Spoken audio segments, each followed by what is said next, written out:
আজকে আপনারা দেখছেন একটা ডাইকিনের মেশিন আমরা রিপেয়ারের জন্য এসেছিলাম বিটি রোডের এখানটাতে। তো আমরা এসে দেখছি ইনডোরটা চলছে কিন্তু আউটডোরের পাওয়ার আছে 242 পাওয়ার দেখাচ্ছে কিন্তু চলছে না। তো সে কারণে আমাদের টেকনিশিয়ান দাদা এখন বোর্ডটাকে চেকিং করবে বলে খুলছে।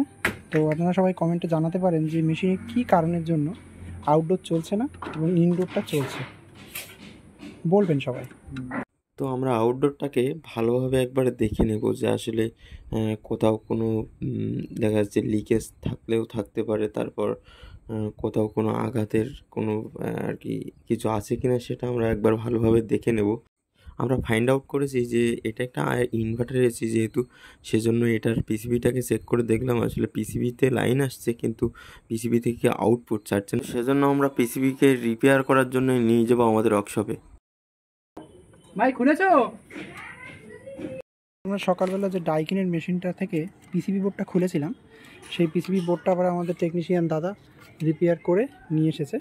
এখন আমরা দেখাচ্ছি যে ডাইকিন মেশিনে এই পিসিবি বোর্ডটাকে লাগাতে হবে কিভাবে। তার অনেক প্রসেস রয়েছে, আপনারা যারা টেকনিশিয়ান আছেন তারা সবাই জানেন যে কীভাবে লাগাতে হয়। নতুন করে দেখানোর কিছু নেই, এক একটা বোর্ডের এক একটা প্যাটার্ন থাকে, এক একটা বোর্ড এক এক ধরনের সেট আপ থাকে। এই হচ্ছে ডাইকিন মেশিনটা, এই যে রিপেয়ারিং করা হয়েছে। এখন আমাদের দাদা লাগাচ্ছে।